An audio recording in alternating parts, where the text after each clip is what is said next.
नमस्कार मंडळी, तुमचे पुन्हा एकदा एका नवीन व्हिडिओमध्ये खूप खूप स्वागत आहे. तर तुम्ही आपला आजचा थंबनेल तर बघितलंच असेल. आज आपण अळूच्या पानावर मसूरची डाळ घालून बाहेरून कुरकुरीत आणि आतून मऊ लुसलुशीत अशी एक भन्नाट रेसिपी तयार करणार आहोत.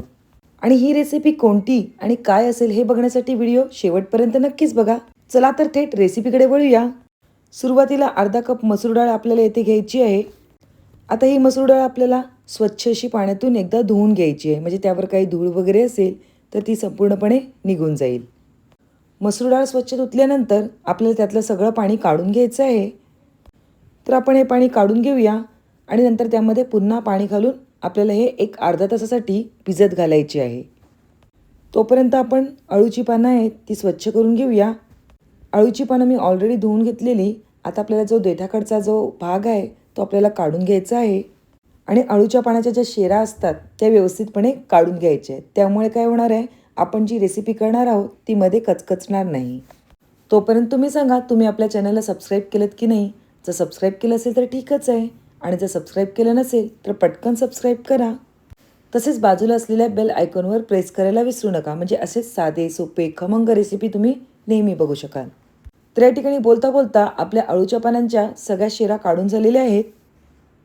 आता ही पानं आपल्याला एकमेकांवर व्यवस्थित अशी जुळवून घ्यायची आहेत आणि ह्याचा एक रोल करून घ्यायचा आहे. तर आपण याचा जेवढा बारीक करता येईल तेवढा बारीक असा रोल करून घेऊया. रोल ह्यासाठी करायचं आहे की आपल्याला ही जी अळूची पानं आहेत ती बारीक अशी कापून घ्यायची आहेत. त्यासाठी आपल्याला रोल करायचा आहे आणि मधून हा भाग कट करून घ्यायचा आहे. आणि आता सुरीच्या साहाय्याने जेवढी बारीक कापता येतील ही पानं तेवढी आपल्याला बारीक कापून घ्यायची आहेत. ही रेसिपी तुम्ही बघितल्यानंतर तुम्हाला एवढी आवडणार आहे ना, खरंच. कारण अगदी पटकन आणि सहज होणारी रेसिपी आहे. शिवाय त्याला चव बघाल ना तर नक्कीच तुम्ही पुन्हा पुन्हा करायला मागाल. एवढी छान रेसिपी ही तयार होणार आहे. दरवेळेस काय होतं, अळूची पानं बोललं की आपल्याला अळूवडी आठवते. मग ती अळूवडीची पानं धुवा, त्याच्या शेरा काढा, मग लाटणी फिरवा, ती प्लेन करा, त्यानंतर मग ते सगळं बॅटर त्यावर लावा. हे करायला बघितलं नाही बघितलं तरी बराचसा वेळ लागतो. पण आपण आज जी ही रेसिपी बनवणार आहोत ना, ही खरंच खूप एवढी छान तयार होणार आहे ना. शिवाय यामध्ये आपण मसूर डाळीचा वापर केलेला आहे, त्यामुळे याची चव दुपटीने अगदी वाढणार आहे. आता या ठिकाणी पाणी अजून आपल्याला बारीक कापण्यासाठी जे रोल्स आहेत ते आपण पुन्हा बारीक असे करून घेणार आहोत. म्हणजे काय आहे, जेवढी बारीक पानं कापता येतील तेवढी बारीक पानं आपण कापून घेणार आहोत. या ठिकाणी सर्व कापून घेतलेली पानं मी एका बाउलमध्ये काढलेली आहेत. आता यानंतर आपण मसूर डाळ जी अर्धा तासासाठी भिजत घातलेली ती आपण बघून घेऊया कितपर्यंत छान झाली आहे.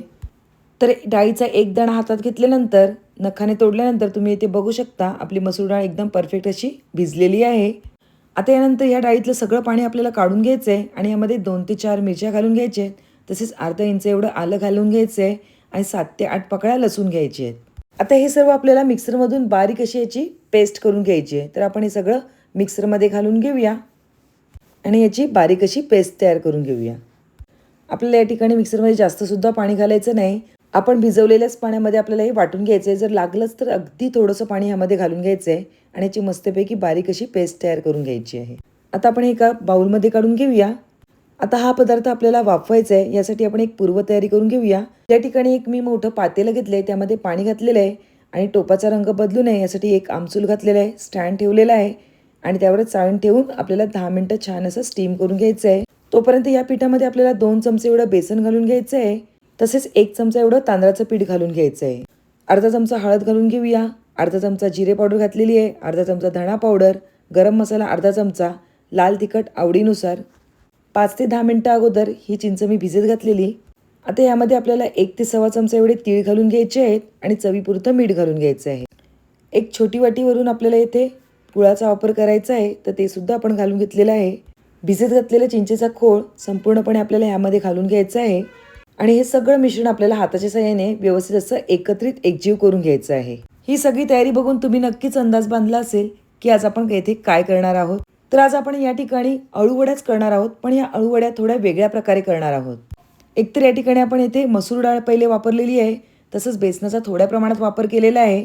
क्रिस्पीनेस येण्यासाठी तांदळाच्या पिठाचा वापर केलेला आहे आणि जेवढं अळूवडीला बनवण्यासाठी साहित्य लागतं ते सगळं साहित्य आपण यामध्ये घालून घेतलेलं आहे. आता ही जी कापून घेतलेली पानं आहेत ती संपूर्ण या बॅटरमध्ये व्यवस्थित अशी मिक्स करून घ्यायची आहेत. दरवेळेला एकाच प्रकारे अळूवडी बनवण्यापेक्षा अशा प्रकारे अळूवडी केली ना तरी पण खूप छान तयार होते. आणि खरं सांगितली ना, टेस्ट ह्याची एवढी छान लागते ना, आपल्या नॉर्मल अळूवडीपेक्षा ह्याची जी मसूर डाळीची जी चव आहे ना, ती खरंच खूपच छान लागते. नक्कीच तुम्ही सुद्धा तुमच्या घरी अशा प्रकारे इन्स्टंट आणि पटकन होणाऱ्या अळूवड्या करून बघा.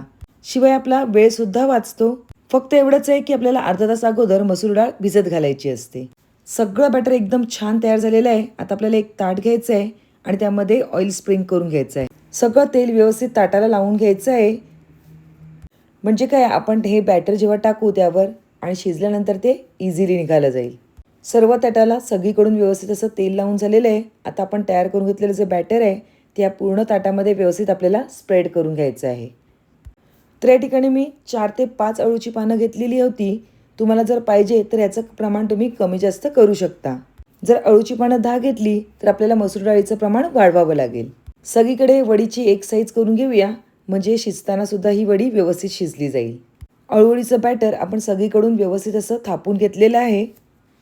ह्याची चव अजून वाढण्यासाठी आपण वरून सुद्धा थोडेसे तीळ घालून घेऊया, म्हणजे या अळूवडीची चव अजून वाढेल. वाव, दिसायला सुद्धा खूप छान दिसते. आपण तयार करून घेतलेल्या पूर्वतयारीमुळे छान अशी वाफ आलेली आहे. आता आपण जे तयार करून घेतलेलं बॅटर आहे ते ताट ह्यामध्ये ठेवून घ्यायचं आहे आणि याला 10 ते 15 मिनटं छान अशी वाफ द्यायची आहे. तर यावर आपण झाकण ठेवून घेऊया आणि मस्तपैकी 15 मिनटं वाफ काढून घेऊया. एक 15 मिनटं येथे झालेली आहेत. आता आपण बघून घेऊया आपली अळूवडी छान शिजली की नाही. आता एक सुरीचं टोक घ्यायचं आहे आणि मधोमध मी घालून बघते. सुरीचं टोक या ठिकाणी एकदम क्लिअर निघालं आहे, म्हणजे आपली अळूवडी एकदम छान शिजली आहे. आता ही अळूवडी आपल्याला 10 मिनटं अशीच थंड होऊन द्यायची आहे. टोपामध्ये आमसूल घातल्यामुळे आपल्या टोपाचा रंग अजिबात बदलला नाही आहे. आता या ठिकाणी आपली अळूवडी थंड झालेली आहे. तुम्ही बघू शकता येथे कडासुद्धा सुटलेले आहेत ताटाच्या. आता एक धारदार सुरी घ्यायची आणि त्याच्या समोरच्या टोकाला थोडं तेल लावून घ्यायचं आहे आणि आपल्याला ज्या हव्या त्या आकारामध्ये ह्या अळूवड्या कापून घ्यायच्या आहेत. तर या ठिकाणी मी चौकोनी आकारामध्येच ह्या अळूवड्या कापून घेतलेल्या आहेत. तुम्हाला पाहिजे तर शंकरपाळीच्या आकारामध्ये सुद्धा ह्या अळूवड्या तुम्ही कापून घेऊ शकता. बघा ना, किती छान आयडिया आहे. कधी घाई असेल आपल्याला तर अशा प्रकारे आपण अळूवडी तयार करू शकतो आणि अशा प्रकारे लार्ज क्वांटिटीमध्ये सुद्धा अळूवडी करून तुम्ही स्टोअर करू शकता आणि पाहिजे त्या वेळेला तळून खाऊ शकता. तुम्ही वर्किंग वुमन असाल किंवा आपल्याकडे पाहुणे येणार असतील त्यावेळेला तर ही अळूवडी बनवणं अगदी सहज आणि पटकन होणारी आहे. तुम्ही इथे बघू शकता आपली एकदम अळूवडी छान अशी निघालेली आहे. तेल लावल्यामुळे अजिबात चिटकलेली नाही आहे. आता या ठिकाणी आपण पळीच्या साहाय्याने सगळ्या कडा लूज करून घेऊया आणि सगळ्या अळूवड्या व्यवस्थित अशा काढून घेऊया. एक आठवडाभर ह्या अळूवड्या अगदी छान तयार राहतात. आठवडाभर तर राहतच नाही, अगदी पटकन संपतात. एवढ्या छान चव या अळूवड्यांची होते. नॉर्मली आपण अळूवड्या बनवताना बेसनच्या बनवतो, पण नक्कीच तुम्ही या वेळेला मसूरच्या डाळीच्या ह्या अळूवड्या नक्कीच तयार करून बघा. चवीला तर एकदम भन्नाट लागतात आणि पटकन सुद्धा तयार होतात. तुम्ही त्याचा रिझल्ट तर इथेच समोर बघितला आहात. आता या मी सगळ्याच तळणार नाही आहेत. अर्ध्या अळूवड्या मी तळून घेणार आहे आणि अर्ध्या मी अशा स्टोअर करून ठेवणार आहे. दिसायला सुद्धा खूप छान दिसत आहेत आणि कटिंगसुद्धा खूप छान झालेले आहेत. चला तर मी यातील आपण काही अळूवड्या फ्रीजमध्ये स्टोअर करून ठेवूया. तर त्या मी डब्यात ठेवून घेते आणि उरलेल्या अळूवड्या आता आपण फ्राय करून घेऊया. खरंच बोलू ना, नुसत्यासुद्धा खायला खूप छान लागतात, पण तेलात तळल्यावर ज्या क्रिस्पीनेस येतो ना तो एक नंबरच. गॅसवर पॅन ठेवलेला आहे. आता त्यामध्ये आपण तेल घालून घेऊया आणि त्याला मस्तपैकी जिरं आणि मोहरीची फोडणी देऊया. मोहरी छान तडतडली की त्यामध्ये आपल्याला जिरं घालून घ्यायचं आहे आणि जिरंसुद्धा छान फुलल्यानंतर यामध्ये आपल्याला तीळ घालून घ्यायचे आहेत. खरंच तिळाने आपल्या ज्या रेसिपीची चव आहे ना ही दुपटीने वाढते, त्यामुळे आपण येथे तीळसुद्धा घालून घेतलेले आहेत. आणि आपण तयार करून घेतलेल्या ज्या अळूवड्या आहेत त्या आता आपल्याला ह्या तेलामध्ये घालून घ्यायच्या आहेत आणि सगळ्या बाजूने छान अशा तळून घ्यायच्या आहेत. सगळ्या अळूवड्या पॅनमध्ये ठेवून घेतलेल्या आहेत. तसंच आपल्याला या अळूवड्या मीडियम फ्लेमवर तळून घ्यायच्या आहेत. या ठिकाणी आपल्याला स्लो फ्लेम ठेवायची नाही, नाहीतर मग काय होईल, अळूवड्या जास्त तेल सोक करतील. त्यामुळे आपल्याला मीडियम फ्लेमवर ह्या अळूवड्या तळून घ्यायच्या आहेत. तसेच अळूवड्या टाकल्या पलटायच्या नाही आहेत. 2 ते 3 मिनिटानंतर आपल्याला ह्या व्यवस्थित अशा पलटून घ्यायच्या आहेत आणि सगळ्या बाजूने व्यवस्थित अशा खरपूस तळून घ्यायच्या आहेत. 2 ते 3 मिनिटांनंतर आपल्या या अळूवड्यांना रंगसुद्धा खूप छान आला आहे. तुम्ही इथे बघू शकता. तर अशाच प्रकारे आपल्याला सगळ्या बाजूने 2 ते 3 मिनटं असं करून आपल्याला अळूवड्या सगळ्या बाजूने छान अशा खरपूस तळून घ्यायच्या आहेत. या ठिकाणी आपल्या दोन्ही साईडसुद्धा छान अशा तळून झालेल्या आहेत. आता त्यासुद्धा आपण पलटून घेऊया. तसेच साईडच्या बाजूसुद्धा आपण व्यवस्थित अशा तळून घेऊया, म्हणजे सगळ्या बाजूने आपल्या अळूवड्या छान तळल्या जातील.